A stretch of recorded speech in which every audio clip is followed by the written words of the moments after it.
Fala galera, Carla Bernardo, tô aqui para compartilhar com você o meu devocional diário e te provar que uma xícara de chá e 15 minutos de estudo bíblico podem transformar a sua vida.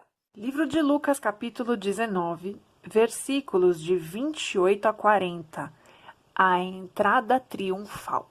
Aqui nós vamos caminhando.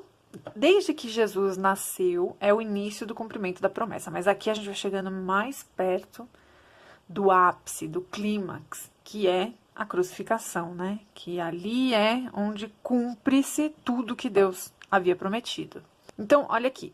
Depois de dizer isso o quê? A gente viu no vídeo anterior, Jesus estava a caminho de Jerusalém. E no caminho ele foi fazendo alguns milagres, né? Ele curou um cego na porta de Jericó. Zaqueu teve a vida transformada, se converteu. E Jesus contou, antes de entrar na cidade de Jerusalém, a parábola das 10 minas, que foi o vídeo anterior que a gente gravou. Na parábola das 10 minas, ele deixa claro no começo do texto que Jesus começa a contar essa parábola porque eles estavam achando que o reino de Deus ia se estabelecer imediatamente. O que eles estavam pensando? O que o judeu esperava?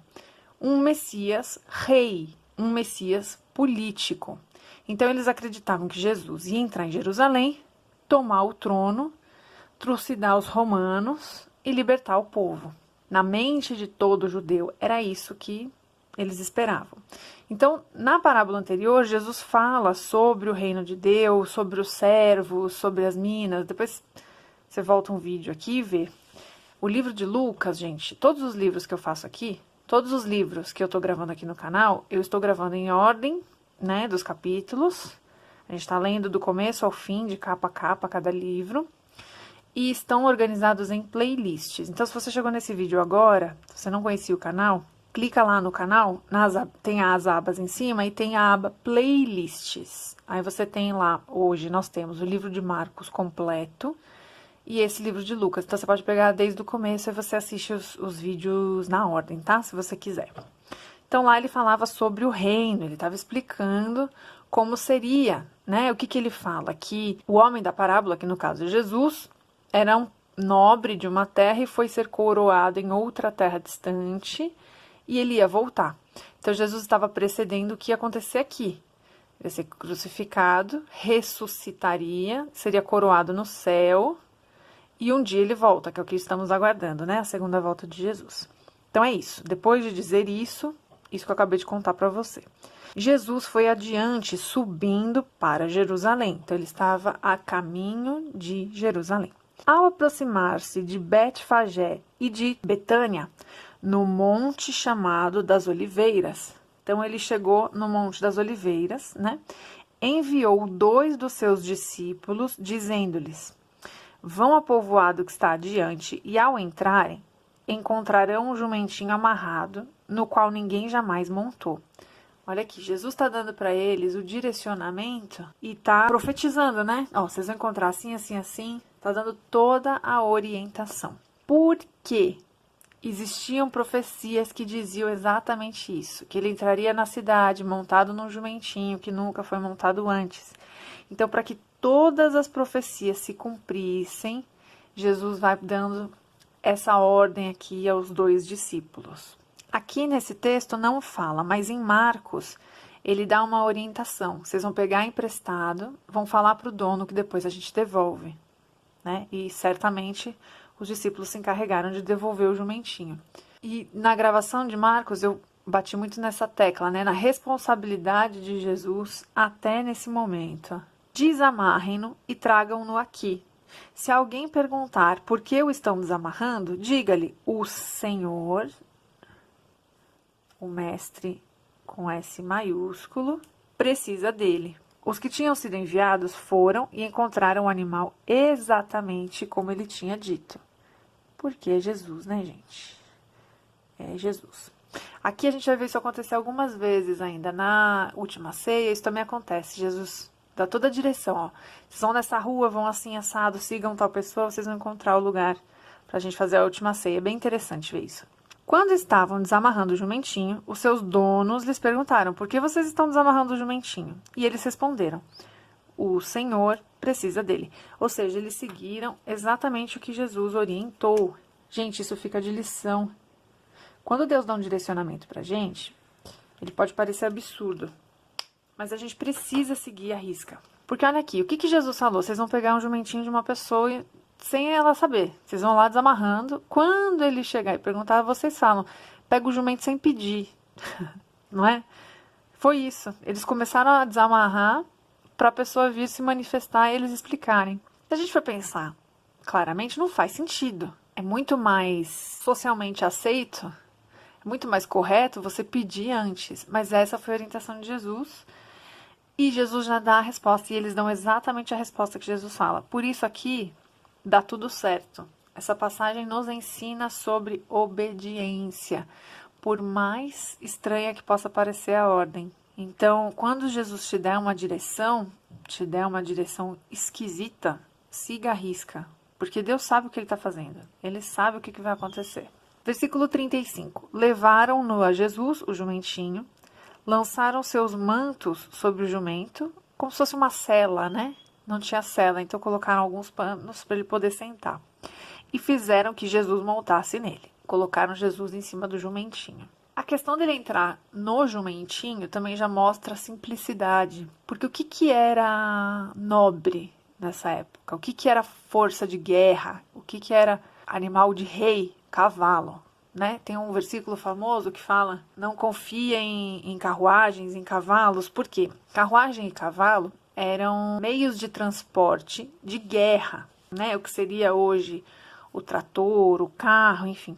Então, um rei, ele entraria em um cavalo. Jesus entra em um jumentinho. Ou seja, de novo, Jesus reforça a sua simplicidade, a sua humildade, o tanto que ele, como Deus, se esvaziou do seu poder de Deus e se tornou parecido conosco. Isso é muito bonito. Isso é muito maravilhoso.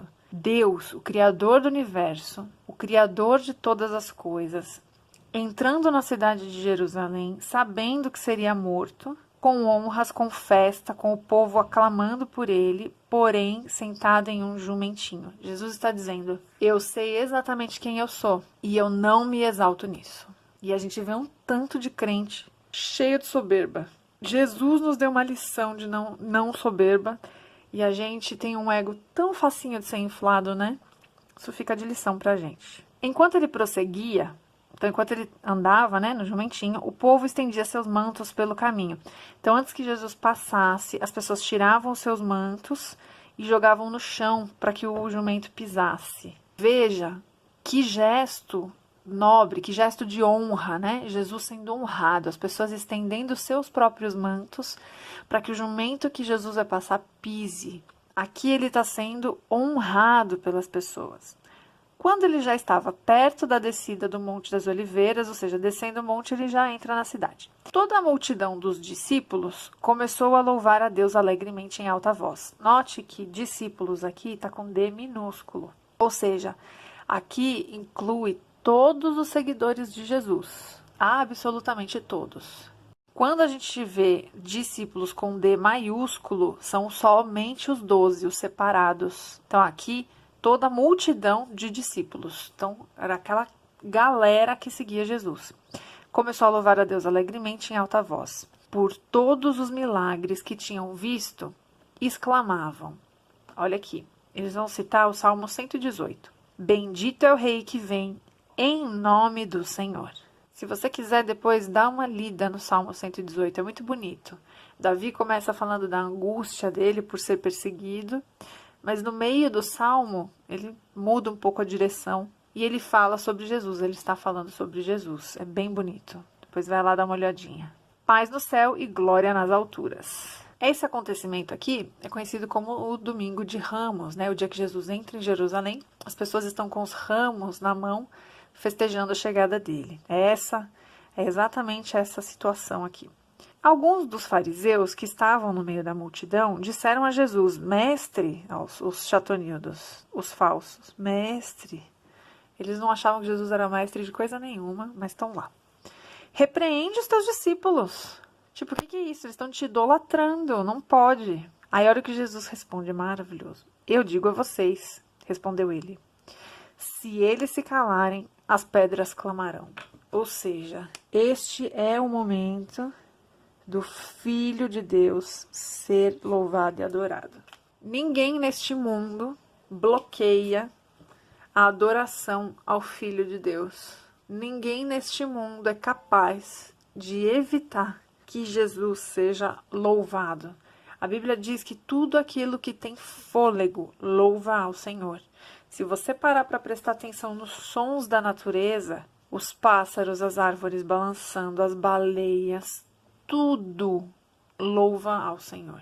E é muito interessante a gente pensar, a Sara Shiva fala isso, que sempre na viração do dia, então quando o sol está nascendo ou quando o sol está se pondo, se você prestar atenção, como muita gente mora em cidade, é difícil.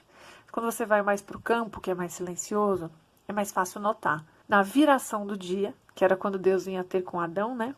Todos os animais emitem sons.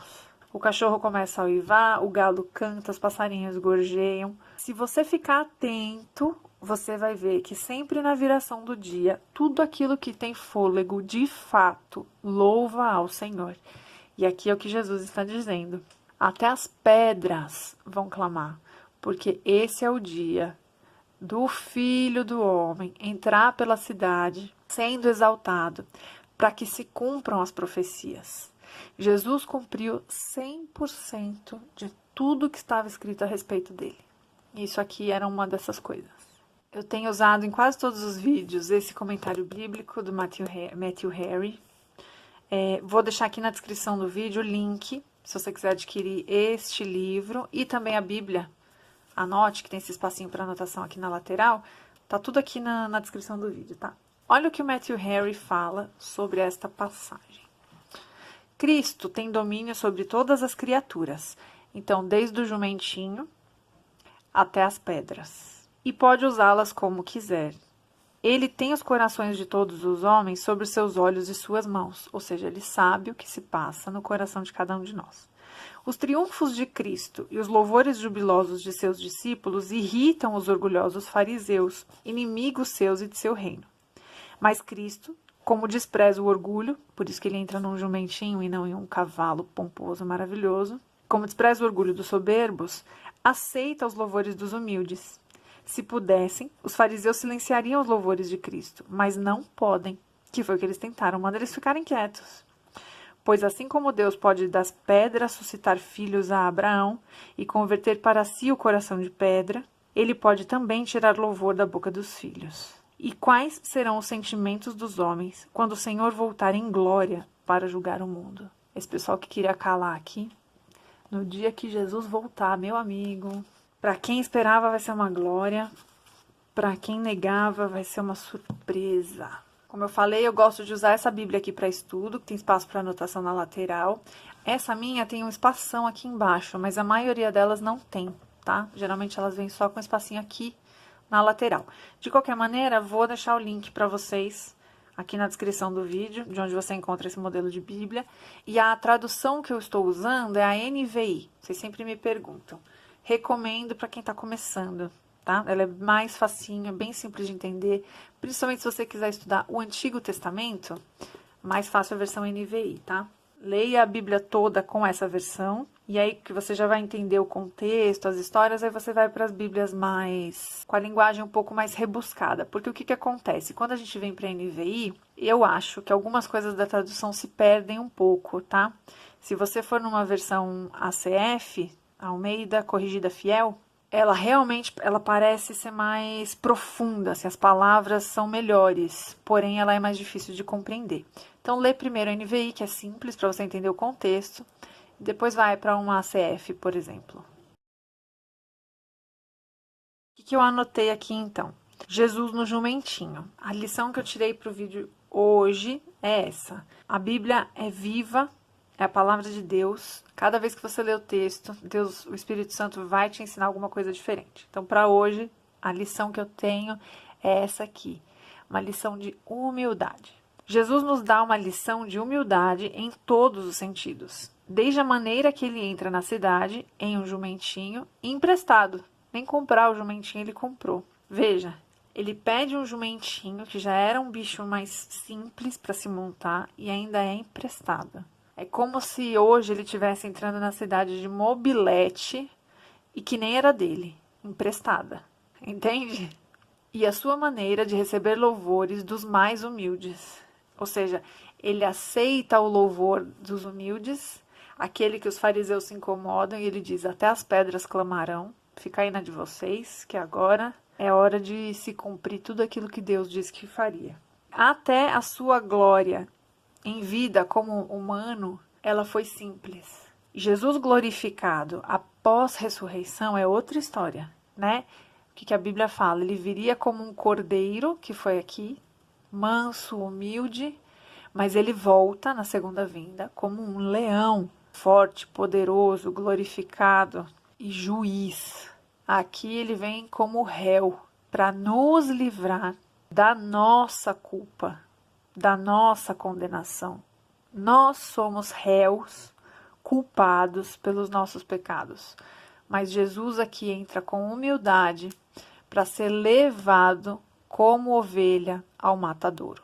Que no dia de hoje, eu e você sejamos revestidos da humildade que Jesus nos mostra e nos ensina. Que ao contrário dos fariseus, que deixavam-se dominar pelo orgulho, pela soberba, nós tenhamos esse coração aqui. Que a gente tenha o coração tão derramado diante de Deus, tão disposto a fazer aquilo que Deus nos pediu, que a gente se dispa da nossa arrogância, que a gente seja capaz de viver até de empréstimo de jumentinho dos outros, para em humildade cumprir aquilo que o Senhor deseja que se cumpra na nossa vida. Que Deus te abençoe.